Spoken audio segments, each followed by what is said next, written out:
on a foggy December night in 1957. One of the worst rail disasters in British history happened in London, and it happened right where I'm standing. It was early evening and a packed commuter train carrying about 1,500 people was waiting at a signal underneath that bridge.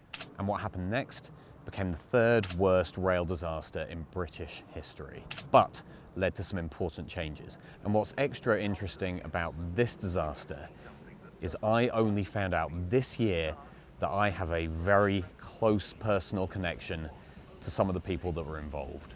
This is the Lewisham train crash. So first let's paint a little picture of the scene we're stepping into. In 1957, British Railways had been nationalised for around a decade, and the area that Lewisham fell into was the southern region, which was one of the country's busiest electrified commuter networks. It had incredibly dense timetables. Remember, this is London. It's bad today, it was bad then. I mean, it's worse now, there are more people than ever, but it was still bad back in the 50s. And so like today, there were really heavy loads of commuters during peak hours. And to mix it all up a little bit more, during this period, during this transition from the older trains to the newer trains, there were a mix of electric trains, EMUs, diesel trains, and steam-hauled mainline expresses, the older fashioned trains, all basically sharing the same tracks. So even though it's 1957, these trains are still busy and there's a lot of them running all the time. And to preempt what was about to happen a little bit, a National Automatic Warning Control System, or AWS program, had just been approved in around late 1956. It had been fitted in some trains throughout the country, but not everywhere, and not here. And this is something that we will go on to see had a huge impact on what went on to happen. So that's the situation with the railways, which leads us to the 4th of December 1957. Britain was obviously well and truly into winter at this point, and the conditions on the 4th of December really showed that. This is from the report into this accident itself, saying that mist and fog had been continuous in the southeast of England throughout the entire day. And as the day had gone on into the evening, the fog had just become thicker and thicker. And by the time the sun had set and it was dark, the fog was extraordinarily thick, and it was also frosty. And remember, the Great London Smog was only a few years before this, which killed thousands. So this wasn't just your run-of-the-mill winter fog. Between New Cross and St John's Station, where today's story is about to take place, was a 3/4 mile section of railway cutting where, of course, being in somewhat of a dip, the fog was much, much worse. And at the same time, there was very little wind, which meant that fog was just hanging there. Now you might think, well, you could see 50 yards ahead of you, that's absolutely fine. It is, unless you're driving a train. In which case, and obviously especially back in the 50s before certain safety measures came into practice, visibility and reaction speed were quite important and had a huge impact on the signalling around the southern railway network, which chiefly used colour light signalling. And of course, in the fog, it became slightly more difficult to see what colour the signal was, or to see it at all.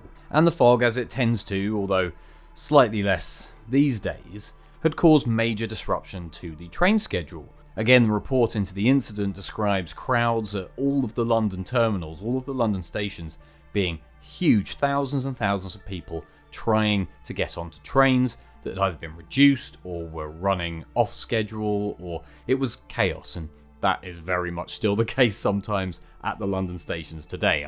God knows I've been stuck at stations like Victoria for hours in huge crowds of people. So this is a very familiar sounding scenario to me. So we find ourselves in a situation where the conditions are not good, and it's slowing everything down, it's confusing the systems that are in place, and the schedule's thrown off. So already things are not running smoothly. And that brings us to the first train involved in this incident, which was an EMU, or electric multiple unit. So an electric train, which consisted of 10 coaches. And this was the 5:18 p.m. Charing Cross to Hayes service. The Hayes train had been stopped at a red signal at the Parks Bridge junction, just beyond St John's Station. And again, the conditions on board were something that I am unfortunately very familiar with. Apparently it was packed, shoulder to shoulder. In this 10-coach train, apparently there were about it's only an estimate, we don't have any exact figures, but apparently about 1,500 people were crammed onto this 10-coach train. So it's winter, it's the evening, it's horribly foggy, you can't see anything, it's frosty, so it's freezing cold as well. We're a matter of weeks away from Christmas, and everybody is crammed into this sardine can-like train. And being stopped at a signal, I'm sure nobody on that train was having a good time. But unfortunately, it was only going to get worse. Much worse. And here enters train number 2. This was the 4:56 PM Cannon Street to Ramsgate Express, an 11-coach Battle of Britain class Pacific steam locomotive. Specifically, the number 34066 Spitfire. Of course, named after the most famous Battle of Britain plane. The driver of the Ramsgate train was Mr. W.J. True, a 62-year-old with about 40 years worth of experience on the railways, and about 18 to 20 of those being as a driver. And aboard this 11-coach express, it's estimated there were about 700 passengers. And again, it was packed full with commuters on their way home. Up front, it was just True and his fireman. As the Ramsgate Express approached St John's Station, with the Hayes train waiting just on the other side, it passed a red caution signal at the St John's signal box, instead of slowing down and stopping. So, our Charing Cross to Hayes service would have come through St John's Station, past me here, and come to a stop down there underneath the bridge waiting at this signal. At 6:20, the Ramsgate service came thundering past this same line at about 30 miles an hour. And of course, at this point, coming through St John's Station, it was just too late to slow down. In the dense, freezing fog, it then travelled the next 138 yards separating it from the Hayes train, until it collided into the back of the Hayes train at about 30 miles per hour.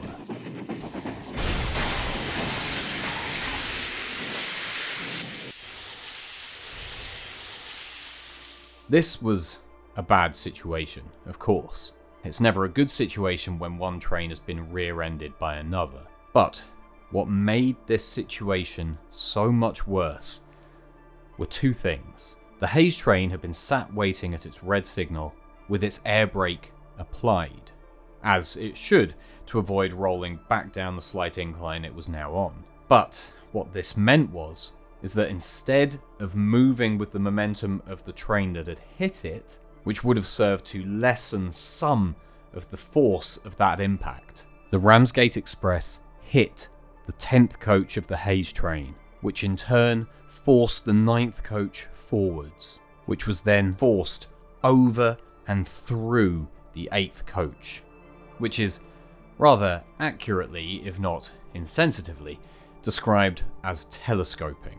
The entire 9th coach was telescoped through the 8th, destroying it in its entirety, and unfortunately, anybody who happened to be in that coach.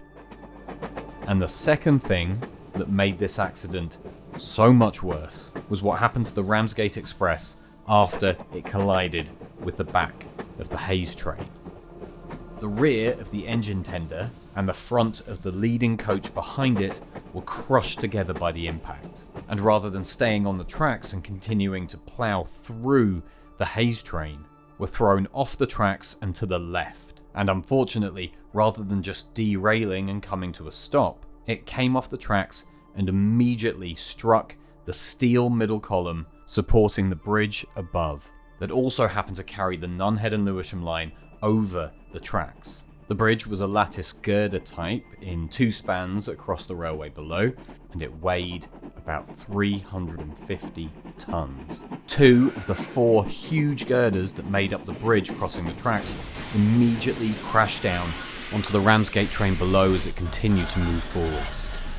The leading coach, which had already been crushed up against the locomotive, was completely destroyed, along with the second coach behind it, and the first half of the third coach behind that. all three completely crushed by the steel bridge that had just been dumped down on top of them.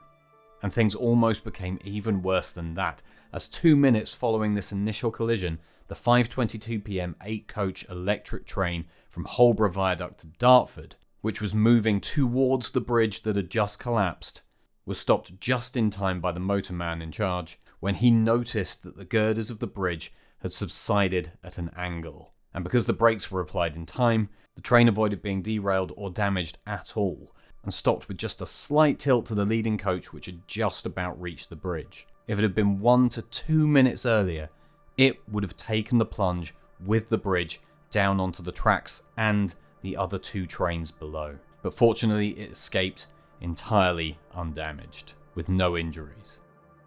The same, unfortunately, could not be said for those in the Ramsgate and Hayes trains.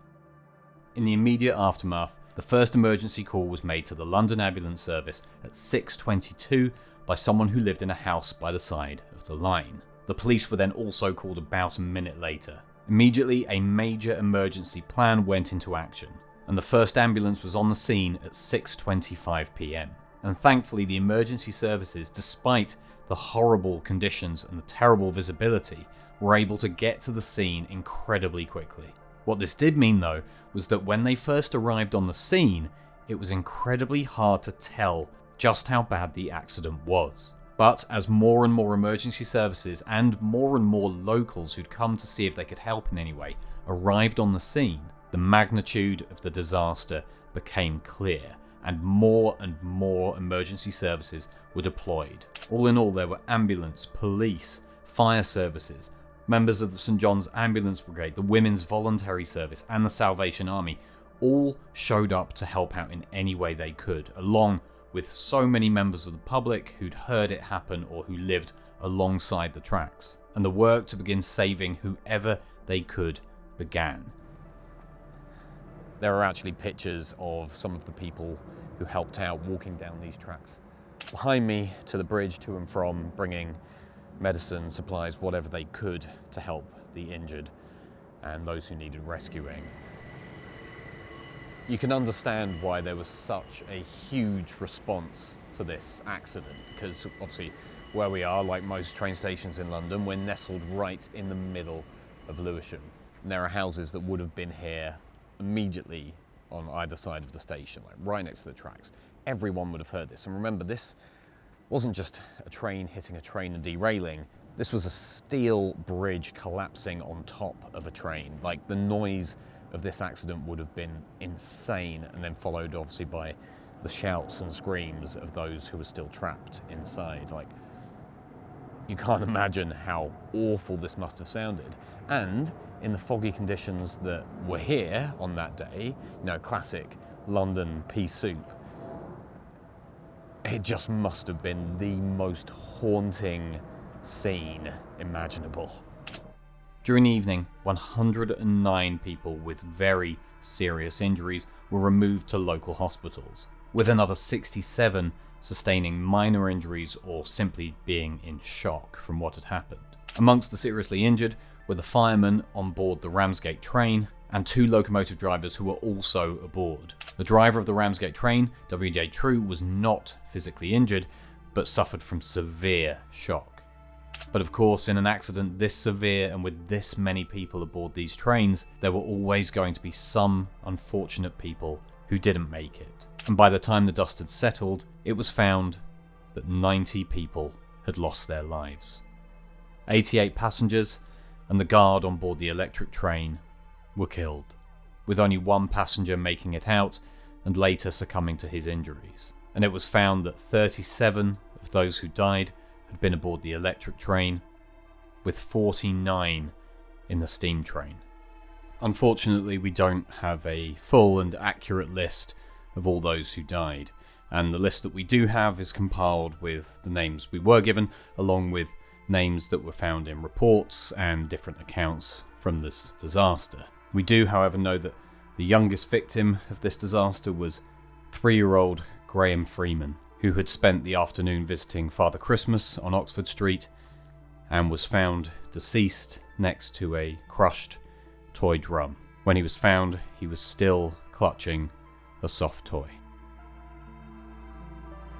Alright, I am now under the bridge, or a section just down from where the section that collapsed is. As you can see, actually the train's passing behind me there. But this just gives you an idea, standing under this slightly smaller section of bridge. I wouldn't much like the idea of that falling on me now, as is. And even worse, if I was also sat in a train with no way out. That, despite being a smaller section of bridge than the section that actually collapsed, is a lot of steel. Steel that you do not want falling on top of you. It's funny, there's nothing much more intimidating than the sound of a train rumbling over a bridge directly above you. But in this context, it's all the more terrifying. In the aftermath of the accident, it became clear just how much damage the 8th coach of the Hayes train had taken. From the report, it was described that the rear half of the coupler between the 8th and 9th coaches was broken and pushed into the headstock of the 8th coach to form a kind of ramp.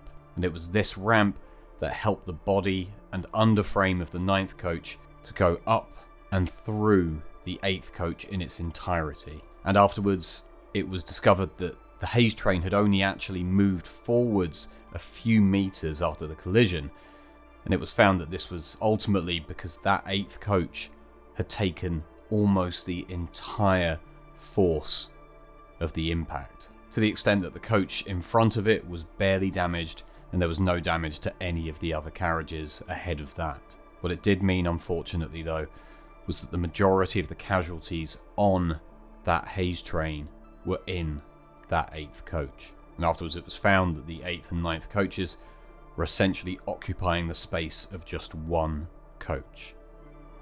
Now, by that evening, once all of the dead and injured had been removed from the train, the clean-up began.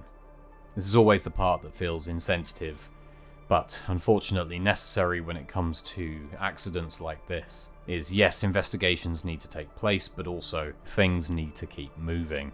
And if the southern region rail service wasn't already disrupted by the fog, the conditions, the time of year, this stopped everything dead. And so all around this accident, emergency replacement services to get people home were immediately put into action. But of course, you can imagine that wasn't particularly quick, or anywhere near enough to convey thousands of people home.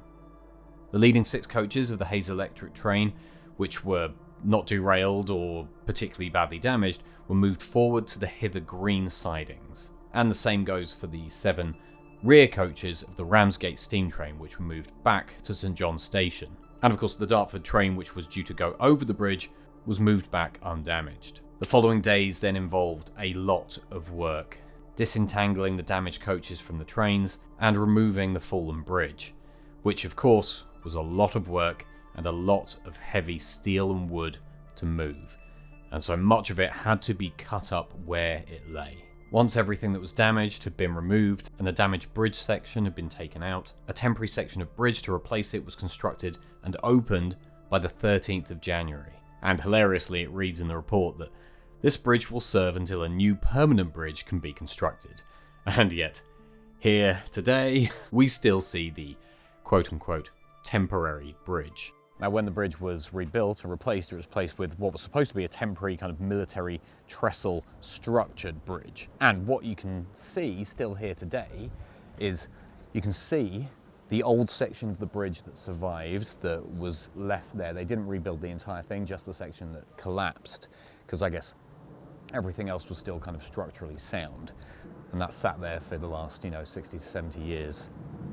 Sorry to interrupt the video. This is just a quick reminder that if you are enjoying what you're watching so far, then remember to hit that like button, subscribe to the channel for more videos like this, and it really helps me out and helps me keep making stuff like this. Back to the video.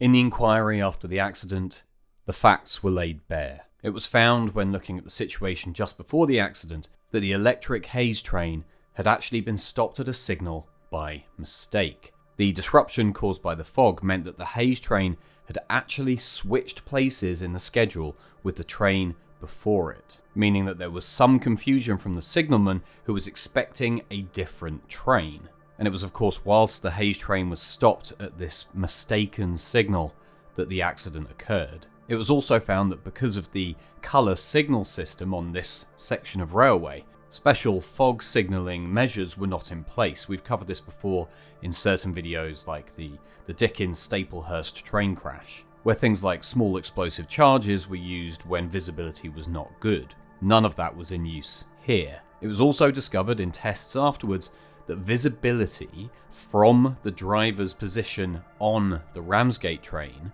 was not good. And in clear conditions, the driver actually didn't have as good a view for as long of signals in this section of railway as the fireman on the other side would have. But it was also found that driver True had not asked the fireman to keep an eye on the signals when he could no longer see them. But then, taking into account the poor visibility in this fog, it was established that even with a better view from the cab, driver True still probably wouldn't have been able to see the 2 yellow signals warning him to slow down before the final red signal. The signalman at St John's at the time of the accident noted that as the Ramsgate train passed through the station, it was too loud due to another train passing at the same time to hear anything of the steam train. But they did say that they didn't think it was travelling at a very fast speed, and was in fact possibly moving slower than usual due to the weather, so they couldn't tell whether the brakes had actually been applied. Those signalmen did also note that they could just about see the glow of the carriage lights through the fog from about 15 yards away, so that tells you just how bad the fog was at this point, and they said that it had been drifting in and out. Drivers of other trains in the area also confirmed that they'd barely been able to see the signals around this kind of time, some saying that they'd barely seen a signal until it was about 5 yards in front of them.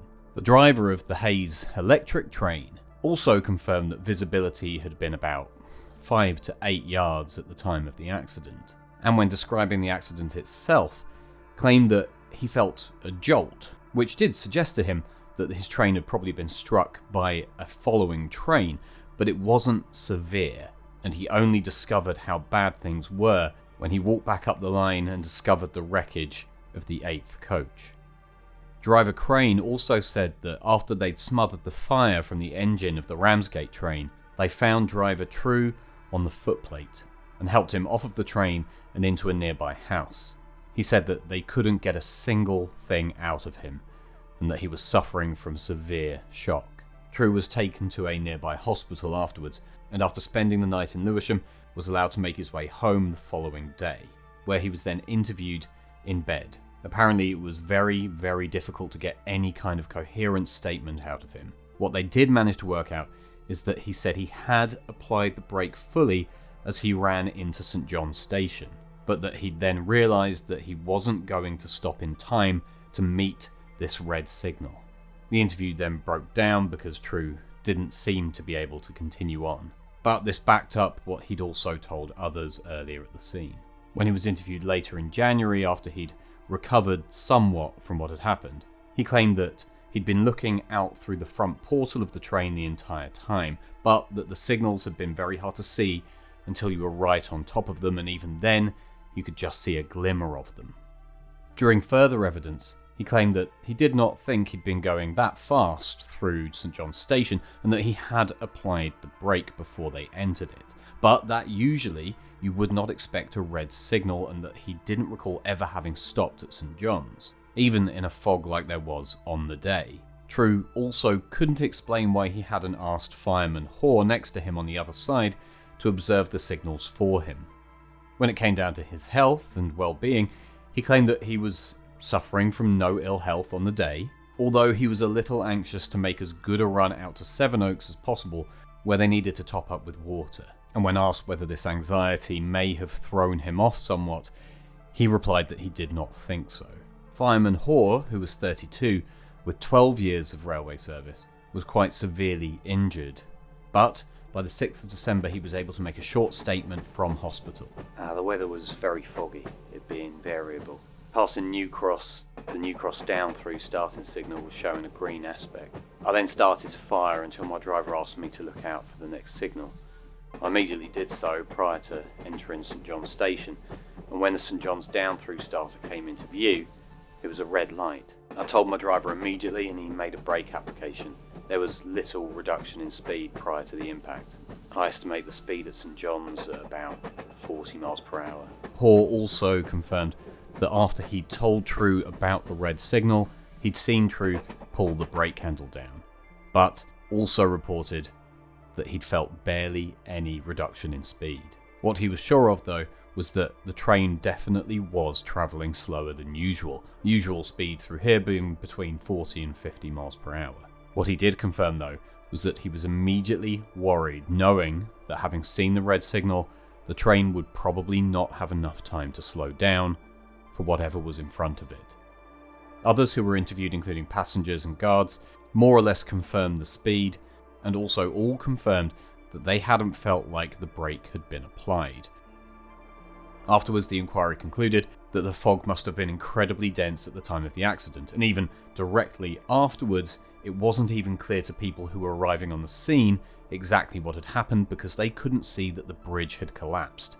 Visibility was estimated to be at about 10 yards. The signals along the route were also tested and confirmed to be in full working order. The brakes of the Ramsgate train were tested exhaustively, even the sections that had been destroyed, and again, everything was found to be in good working order. The conclusions of the inquiry were that the Hayes electric train did not need to be stopped where it was due to the confusion of the signalman. It was confirmed that there was no way that driver True would have been able to see the signals until his fireman noted that final red signal. They also confirmed that they believed fireman Hoare when he'd said that he'd seen True apply the brake, but also concluded that True must not have applied it until after the train had already passed, and that travelling at 30 miles per hour, the 10 seconds it would have taken to travel the next 138 yards to the Hayes train would have been too long for there to be any effect. In fact, the brakes would have only really started having an effect at the point of impact.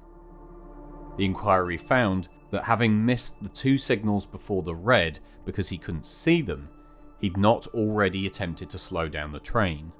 And so by the time they did see the final red signal, it was too late. The inquiry therefore held driver W.J. True solely responsible for the accident.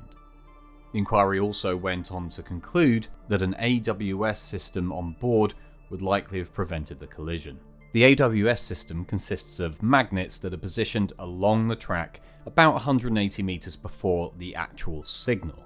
If the train passes over the magnet and the magnet is energized, an alarm is triggered in the cab, alerting the driver to either a clear or unclear signal. If the next signal is clear, the driver will hear the sound of a bell. If, however, the signal is not clear, a horn will sound in the cab until a button is pressed to acknowledge the alarm. There is also a light inside the cab known as a sunflower because it looks like a sunflower, which will remain illuminated even after the alarm has been acknowledged to remind the driver of the situation. If the driver fails to acknowledge that alarm, the emergency brakes will be applied after 2 to 3 seconds and bring the train to a complete stop. They also took into account the fact that clearer signal visibility from Battle of Britain class cabs could have made a big difference here, stopping the driver from, in poor visibility, relying on his fireman who also had his tasks to complete to see certain signals. Now, obviously, listening to the conclusions of that inquiry, it clearly initially indicated a charge of gross negligence for the driver, but the coroner substituted that for a charge of accidental death. The driver, W.J. True, was eventually charged with manslaughter, but the first Old Bailey trial in April 1958 ended without a verdict, and at a second trial, he was acquitted.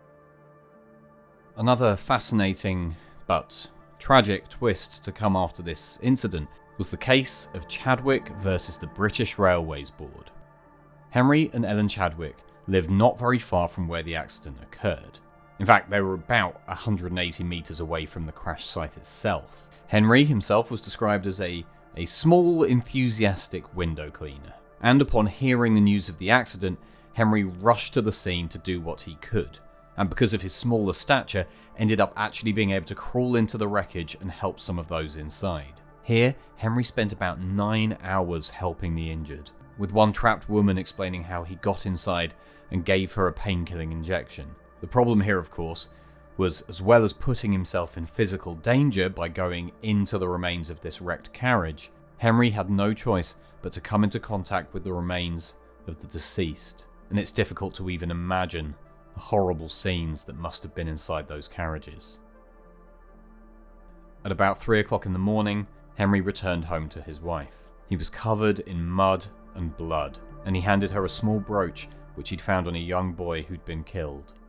The following morning, he continued to help and do what he could, but in evidence provided by his wife, in the days, weeks, months and years that followed, he completely changed. He had difficulty sleeping, became completely disinterested in everything, could barely work, and apparently woke up often in the middle of the night, having had nightmares about that young boy he'd seen in the wreckage. And in 1962, 5 years after the accident, he died of an unrelated illness. But before he died, he had actually started legal proceedings against the British Transport Commission. His argument being that he'd suffered severe trauma from what he'd experienced. And after he died, his wife continued to fight this claim in his name. The British Transport Commission, however, denied that they had a duty of care for Henry Chadwick, saying that he had voluntarily thrown himself into a dangerous situation. But the English High Court concluded that it was foreseeable that in an accident or a disaster such as this, that members of the public would jump in and attempt to help. And it was concluded that rescuers in situations like this, who suffered from severe trauma afterwards, could be treated as primary victims. And this case remained the authority on rescuers suffering from nervous shock for decades. And it's here, reading this account of Henry Chadwick and what he went through in the aftermath of this event, that we get into how this particular disaster has a very real and personal connection to me, which I actually only discovered in the last couple of years. And that is that one of the people helping in the aftermath of this horrible, horrible disaster was my grandfather. He was a police officer on duty in the area at the time and was called to the scene with his colleagues in the immediate aftermath of the accident. And though he never said anything in detail about what he experienced, we do know from the little that he told my mum that his role was to essentially help with the cleanup of whatever was left of those unfortunate enough not to make it out alive. I do find it interesting that my granddad never actually spoke to us about this. I mean, not surprising, because obviously we were children, so he's not going to tell us about the time he was clearing up, body parts and debris from one of the worst train crashes in British history. But I think it's a sign, isn't it, of, that generation, or the generation that followed those who fought in the war and who didn't necessarily get that. Like, my granddad never actually went out and fought in the Second World War. He was too young. But obviously that generation that followed immediately never had that direct trauma from events like this. They had indirect trauma, obviously, from family members coming back and what they experienced back at home. And obviously some people during the Blitz did experience some really awful things, but a lot were removed from that. And so something like this was their only real experience of something this catastrophic and this large. And that was the case for my granddad. And the way they'd experienced people talking about traumatic events was from the generation who fought in the war and who generally did not discuss it. It was a horrible thing. We don't talk about that. We just carry on. And so that was what they had to go on. And so it's probably no surprise that people like my granddad never actually spoke about this. But obviously from the precedent that this event set, we know the trauma suffered by not even people that were directly involved, but those who arrive in the aftermath, those who witness everything that went down afterwards. Like, we know the effect that can have on people now. And this was one of the first events that really kind of like brought people more awareness of that secondhand trauma. And it's a shame my granddad never really discussed it properly with anyone. Although, I mean, as much as it would have helped my granddad to actually probably talk about this and some of the other things that he witnessed in the police force, it didn't really seem to be he wasn't exactly, like suffering from shell shock for the rest of his life. He was fine. And the only thing that my mum, who obviously only got little bits and pieces, really recalls from what he told her about it was the fog. It was the fact that the conditions were so bad and made it so much more difficult. As with a lot of disasters like this, there are a lot of cases of people just avoiding disaster. A Melvin Newell, who was 16 years old at the time, explained how they heard about the accident and knew that that was the train that their father would have been on. After waiting anxiously at home, he arrived back at midnight, having had the Charing Cross platform gates closed against him. A Tony Jones explained how his father got the same train like clockwork, even if it meant running to Charing Cross station. On the 4th of December, he found himself running for the train, but for the first time ever stopped and decided to get the next train, meaning he just missed the 5:18 Hayes electric train. The positive outcomes from this terrible, terrible disaster were the fact that the inquiry's strong endorsement of the AWS system is often cited as what caused the acceleration of AWS across lots of key routes across the country. Visibility in cabs and windscreen improvements were made for certain locomotives that needed it, and there was a doubling down in practice and training when it came to operating under fog conditions. On that note, thanks for watching today's video. I hope you enjoyed it as much as that's not really possible. I hope you found it interesting. If you did, like, subscribe, all that good stuff. Leave a comment if you really enjoyed the video, if you really hated it, I don't know. Because that stuff actually really does help out my videos and the channel. Any of that engagement is good and helps me keep this going. So thanks for watching, and I'll see you in the next one.